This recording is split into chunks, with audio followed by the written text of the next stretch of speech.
Hi guys, my name is Evgeny Park and I am co-founder of codastudio.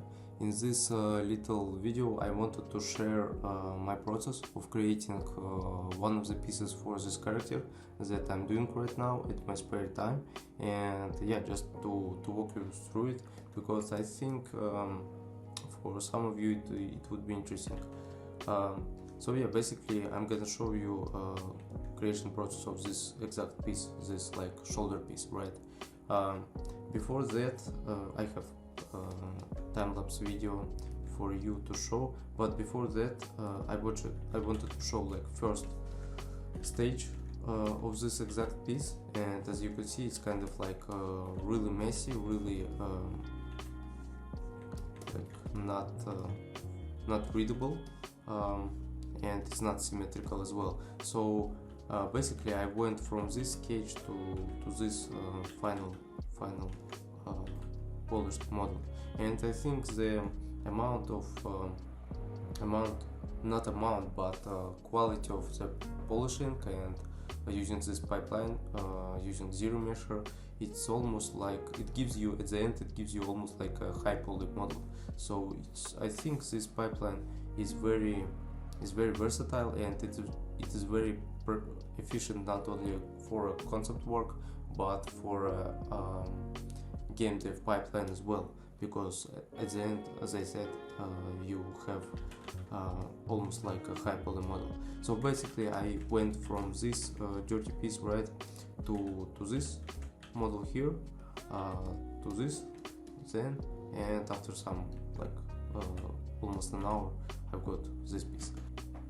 This time lapse that I have here, let's speed it up a little bit, like that.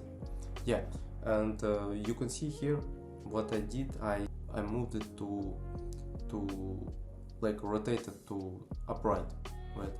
Because if you have this piece right here already placed on the character, it's hard for you to work with this piece. It's hard for you to use symmetry, for example. So what I used stager feature called stager in Zbrush, and it's very handy for this kind of like work in progress, because you can use your mesh to sculpt and to use symmetry as you normally do, and to check it on the final position as well. So let me show you how this feature works if you didn't use it before. So basically I have this piece, right? What I do, I make split, and what I'm gonna do, I move this piece. Let me mirror it well, this one. Yeah. And what I'm gonna do, I move it to a side and I rotate it, so I could use like symmetry and like draw details without rotation being used in the model, because if you don't have this model upright, it's really inconvenient way to work. So basically I'm gonna use my symmetry, local symmetry, because I don't work in the center of the scene, right, and I don't need to actually. So yeah, just check. Okay, this works for me in terms of width of the model. And what I'm gonna do next is turn on stager. So here in the geometry panel you have this home stage button, right, and you turn this on, you put this on, and after that you can place your shoulder piece at the final destination on the design. So let's see that I want it to be like this, for example, right, a little bit with a rotation. I'm gonna delete this like reference point mesh for me that I duplicated before, and after I place this piece I can turn target stage, and when I use this switch stage, as you can see, it's kind of like switches between home stage and target stage. So in that way I can sculpt and use my local symmetry like this. let me use it in z-axis because I wanted to be symmetrized in z-axis, so I can use symmetry and I can draw like any details, right? And it's gonna be like that, and when I switch stage it goes to a place on the final design. So basically you can, using plugin, I'm gonna show it like I think in the future videos, but using this plugin you can use some plugin you can use stager on the whole folder. So what I used it like that. Here you can see that I have this folder with 8 pieces in it, and each piece is kind of like part of this shoulder piece, right? And I can use like stager one by one on these pieces, right? But also I have this shortcut for the plugin, and these plugins turn on switch stage for the whole folder, so it works like that. And boom, you have all your 8 pieces on a different target stage, right? And yeah, you can see how it works. Okay, so let's go further. So here you can see that I was taking this like very sketch-like mesh, right? And I've started to clean this up. I've started to find these shapes, what I like to make like mesh basically readable, to make it readable and understandable for a viewer and for myself as well. And I'm not gonna lie, this part is one of the hardest parts creating design, because how can I put it? For me, I'm not talking about technicality of the process, because if we're talking about technicality, it's quite simple actually.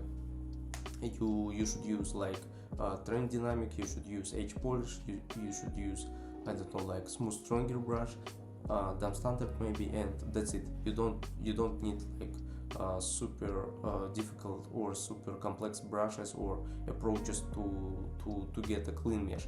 But I'm talking rather about like ideation process, right? Because for me it was always much more simple to make quick dirty sketch without like readability, without like clear definition of big shapes, medium shapes and tertiary shapes. But when we're talking about this process of defining the sketch, of making it more readable, more accurate and more kind of like understandable for a viewer, it's really hard for me. And you can see that I went through quite a lot trial and error in terms of understanding what I want, what I like about this shape. Do I want this reach here? Do I want this like shape change here or there? And yeah, basically for me it's one of the hardest parts making my own design. And it works quite strange, because if I do work like client work or project work, or sometimes I need to give feedback to someone, right? It works like much more straightforward for me and much more how can I say it, like clear to me. When we're talking about like works related stuff, it's much more easier for me to navigate through these like problems and art blocks, I should say. But when we're talking about personal stuff and I'm not kind of like limited by deadlines and time frames, I kind of like have this infinite I want to have this infinite opportunity for me to try different stuff, right? I want to try like blending soft shapes with more kind of like hard shapes, and I want to try that I want to try this amount of details or that amount of details. So for me it's kind of like it takes quite longer than it should take, I guess. Yeah. So here you can see I'm kind of like done with my polish stage, and I've started to use this feature that guys from Kes Massons showed on one of the Zbrush summits, and that way you can get this polygroups separation very quickly, and after that you can go through ZRemesh process quite good. I'm gonna make one polygroup, right? And let's imagine that this model is a little bit, yeah, it's quite low poly for me. So yeah, it's gonna work, I think. So yeah, basically you draw these lines, and you draw with a brush called paintbrush. So yeah, you can draw like red lines or whatever lines you want, but yeah, I used two black ones. And yeah, basically this feature is here under Z plugin tab, and polygroup it, and polygroup it from paint borderless. Okay, so I'm gonna hit it, and here you can see that it's separated polygroups for me. And after that you go to ZRemesher, you turn on keep groups, and yeah, you go through ZRemesh stage, and boom, it's done. You can go one more time. Okay, yeah, that is that, and let's go further. So yeah, basically what I was doing after that, I was refining these shapes, because after using ZRemesh often you have you can lose your some how can I say it, like cavities or curvatures of your mesh. You make them a bit like smoother, I guess, definitely softer. So here you can see I'm trying to get back these parts of the mesh that I want them to be a little bit more like strong, more like cubish, right? Yeah, so you can see this at this stage for me of ZRemesher. It's not like I got before ZRemesh I got like almost 100% ready design, right? I wasn't happy with the shapes yet, but I don't want any more time in dynamic stage, so I try to go as quickly as possible to a ZRemesher stage. So yeah, here you can see that ZRemesh stage and low polyness of this mesh that I got after ZRemesh, it's kind of like next step of designing for me. It's not like that I have this super strict approach of how mesh should be like done and delivered through each stage. It's not like I have this cube at the start, and I'm gonna have the same cube at the end, but with chamfers and with details. It's not like that for me. It's more like I can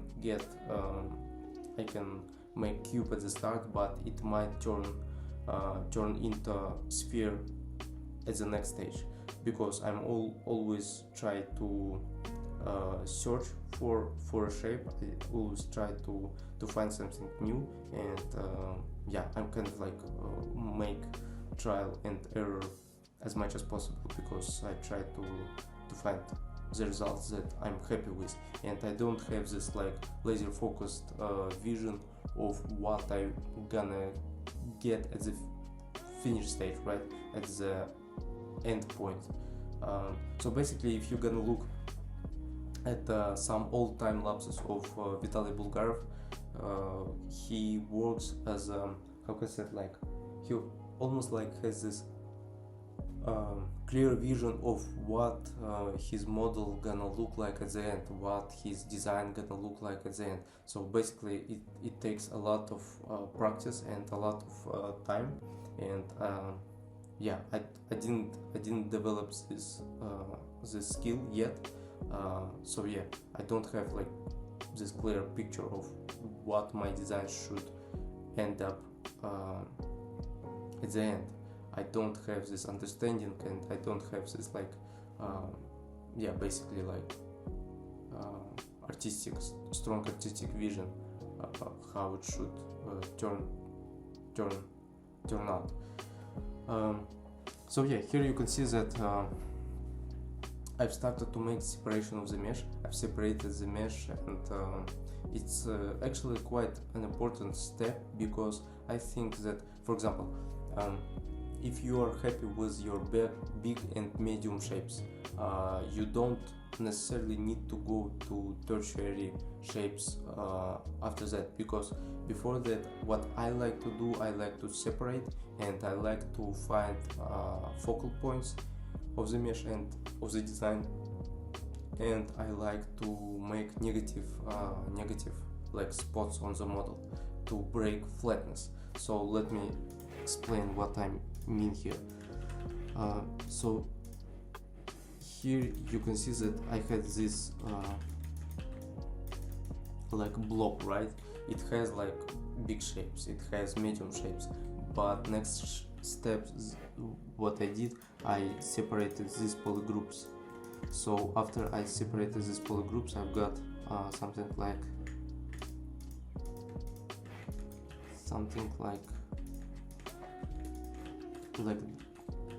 that. You can see this shape turned out to be like this.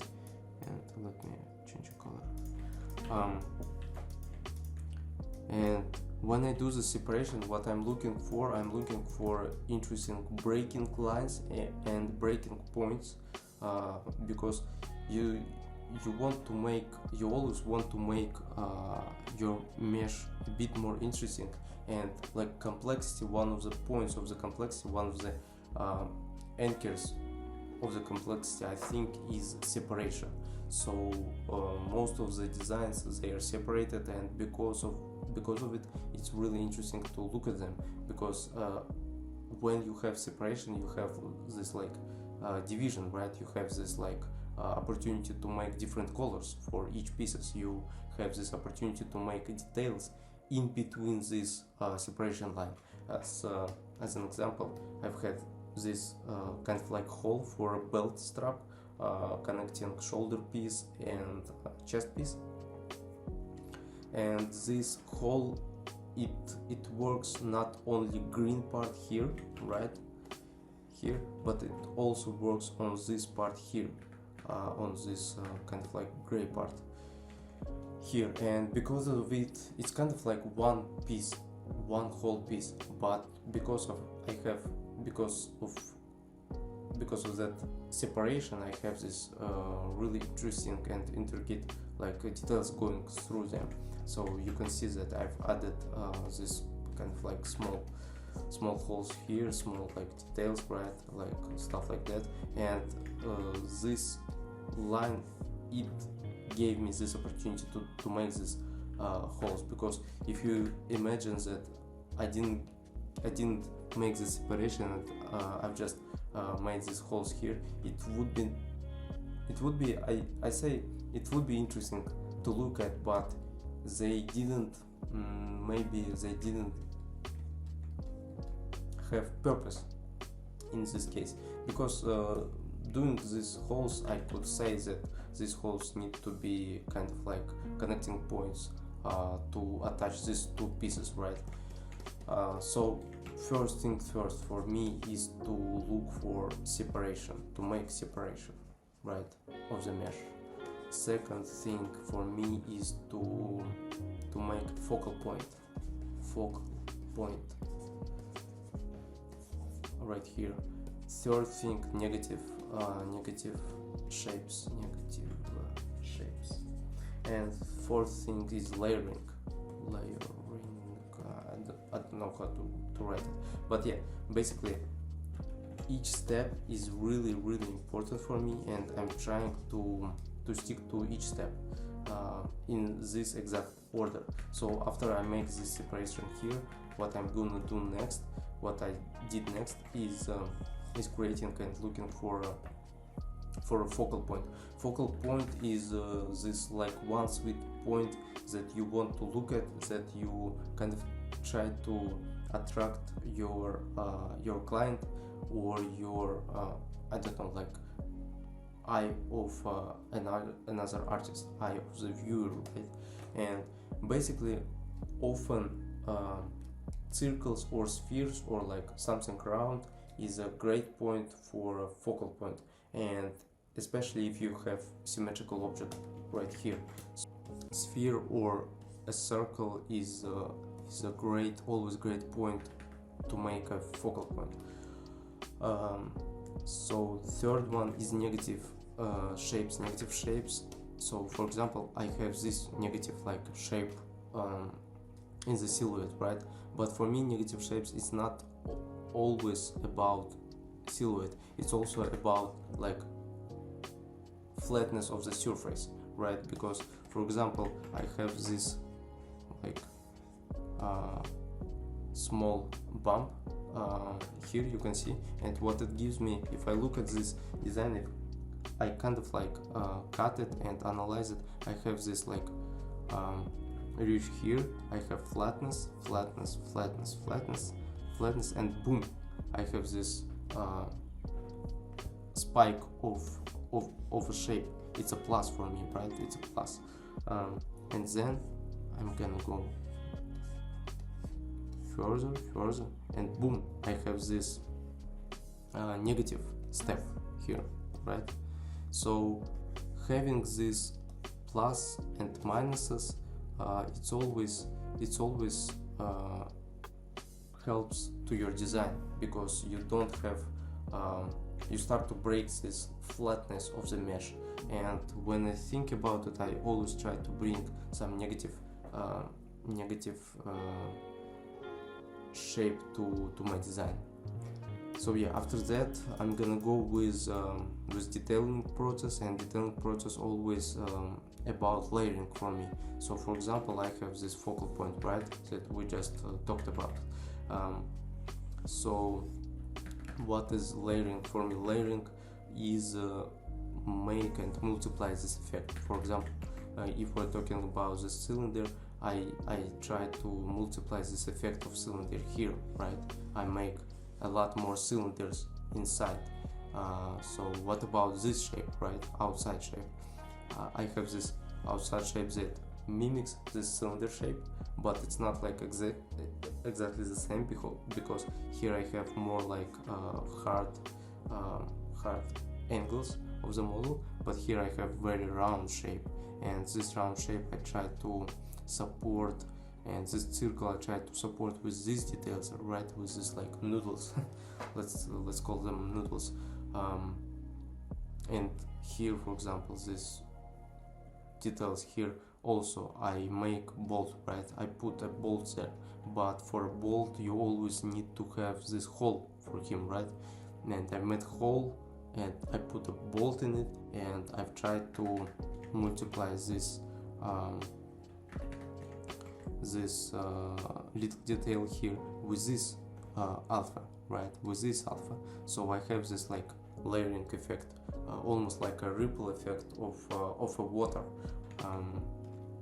So yeah, what about this, for example? Let's talk about this piece. So here you can see my silhouette, right? It's a first layer, but I have small kind of like detail here, detail breakup here, but it's not the same, but it's almost the same. It's my second layer. I have the separation line that I was talking about previously. Separation line, it's third layer, and in this shape, like even in the inner shape itself, I'm gonna put like detail like this. I'm not gonna put detail like this, right? Because this square, these angles of the square, they gonna ruin my flow of layers, right?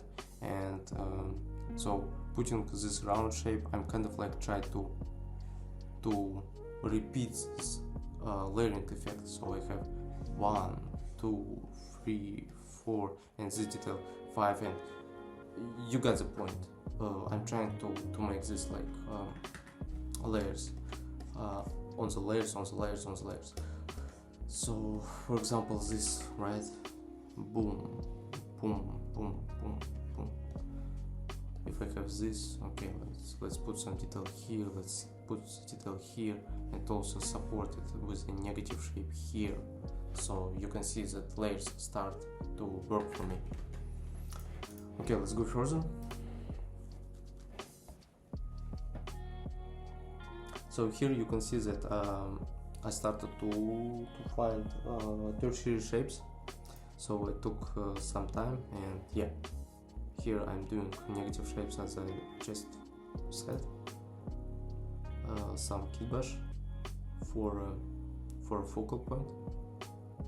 Yeah, you can see that, as I said before, I don't have this clear picture of what alpha or what kitbash piece I should use in this particular case. I just kind of like I understand like this almost like laws of art that I just revealed to you, right? These 4 pieces, important pieces for me, important steps, and I understand them, and I try to find like the most appropriate, the most fit kitbash piece that I can find.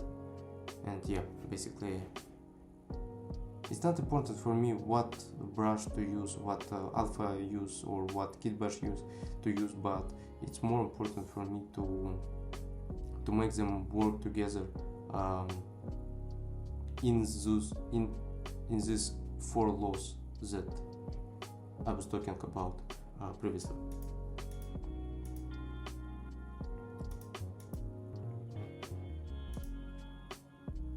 Yeah, there for a brief moment you could see that I was looking at my chest piece, because I wanted to be sure that like scale of details and amount of details they are similar to my chest piece, because I often make this mistake that I don't follow guidelines for each piece in terms of scale of details, like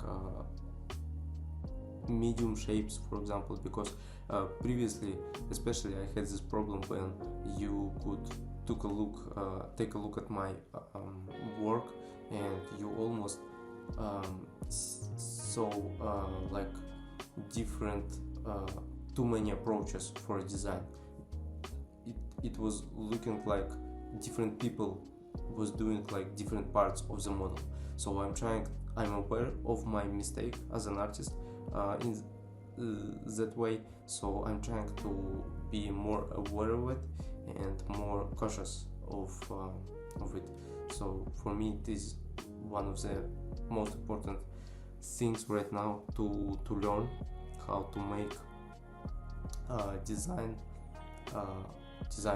as a whole piece, not just like random like random stuff, basically, like amount of just different tips and tricks that was put doing like design, right? But rather to have this like whole piece, whole vision for the whole design. Yeah. Here you can see that I tried to use this opportunity to work with polygons, right?